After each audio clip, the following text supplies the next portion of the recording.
principles of reality are non-physical.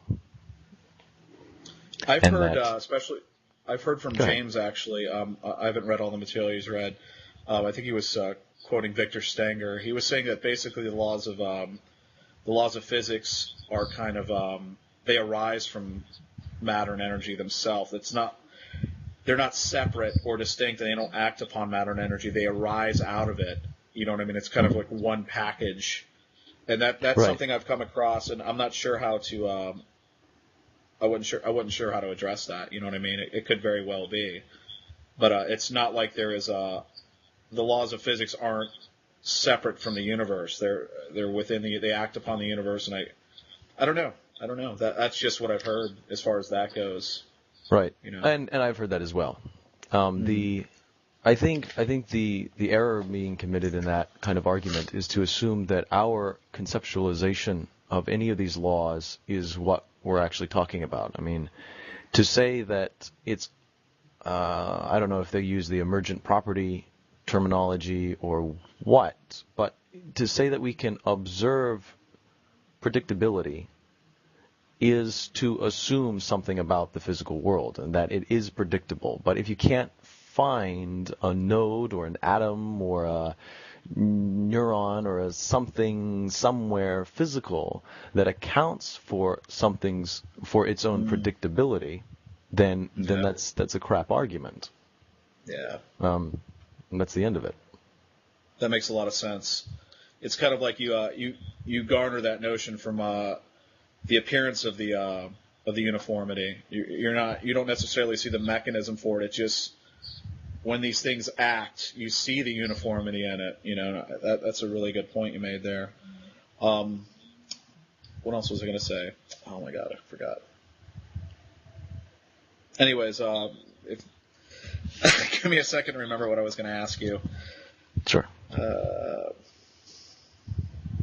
Or unless you have anything else you wanted to add to that. Jeez. This is what I was going to ask you. This might be along the same lines of what we were talking about. How do we know that we're not just anthropomorphizing physical reality? When you look at we're not. ancient Greek mythology or any kind of pagan mythology, there's always this notion that there's some kind of either god or gods or some kind of intelligence. Mm-hmm. How do we know? Are they just getting it wrong when they think these things, or is there a kernel of truth there somewhere? And this kernel of truth that's in all of us, even the pagans, Christians, whoever, is that revelation? Is that God leaving trails of Himself? It may not be Christian revelation or Islamic or anything like that, but how can you say it's not revelation at all if we have this immediate knowledge that He's there? I suppose that would escape my understanding of revelation. So if revelation is the point of contention, I would hope that you define that for me, and I'll base my comment off of that. Okay. To me, revelation, it's not just it's basically God allowing us to know that He's there. It doesn't necessarily have to have. I'd say as a starting point, that's what revelation is. Be it Him leaving a trail that we can logically deduce metaphysically, or on up to a more specific revelation like Christianity. There's a lot more Earlier, details you to accused me of not subscribing to revelation because I approach it merely from a logical stance. So which is it? Well, I'm not sure what you mean by revelation either, because when I well, that wouldn't matter. Do you mean you see? classical notions of like a religious system? Is that what you mean by revelation? Because I would say that any trail that God leaves that we could discover Him is revelation. Well, then what was your critique of say, me when I had said that I approach the notion of God through a logical process? If there is a distinction between a logical deduction of the existence of God and a revelation experience to come to knowledge of God, then that ought to be defined. But if they are the same thing, then they're the same thing, and there's no argument anymore.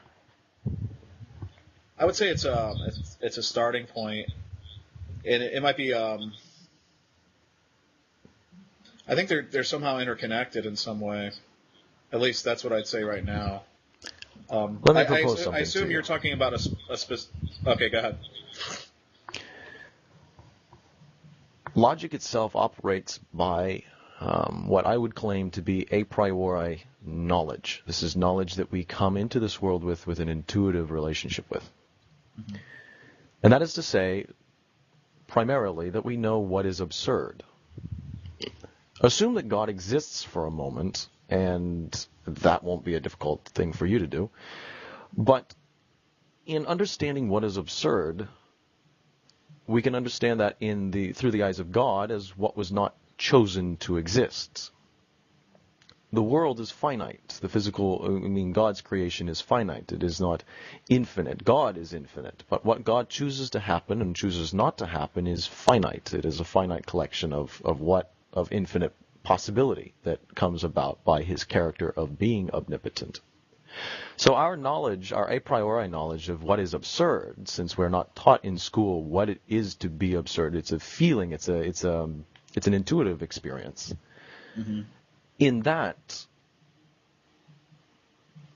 if we could say that revelation is merely the witnessing of what is absurd and the witnessing of what is not absurd from that experience, then I would buy into the notion that that's precisely how you come about any truth, whether it's God or what you should have for breakfast in the morning. But at that point, it becomes a little strange because no one would say that I had a revelation. I will eat, Frosted Flakes this morning. I think you as well, and I think you represent very, very keenly other Christians as well that would like to recognize the revelation of God's existence as something qualitatively more, when I would not. And so that's in your court to justify that. Well, I'd refer to the book of Romans because it basically, if you're not familiar with it basically, the Apostle Paul says that God has revealed himself to everybody so that men are without excuse. So in a way, it does categorize as a revelation. It's not the specific revelation of like Jesus Christ, but the fact that you can, the distance between you being ignorant and knowing that there is a God is not that far of a step to take. I would say it's rather immediate. And that's why you see so many... even with the Native Americans, ancient pagans and all that, you see that there is, that's why you see all this deity worship and this spirituality going on, because they know that there's something out there and it's so immediate we can't shake it. So I would say that the Bible it doesn't, when it says revelation, it doesn't necessarily mean Christian revelation. It does, but it's not saying that's where it starts. It's saying it goes deeper than it. It says that every man has an innate knowledge that there is a God. And that's something you can't really shake. And that ties in with what you're saying as far as you can deduce it logically. And I think it's even more bare bones than that. I think you just know it deep down. And I think the logic kind of confirms what you already know for the most part. And it's more of an intuitive thing, And let me ask you this. I think theism is this is what gets me too about your theism. And I don't mean to come at you like that, but theism, I think by definition, is a personal revelation. To be a theist, God would have to reveal himself to you personally.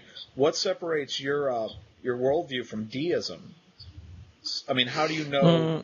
As I understand it, deism believes that God does not take an active role in creation, that it's sort of, I don't know, he wound the toy up and he let it go, and now he's cooking pasta in the next room.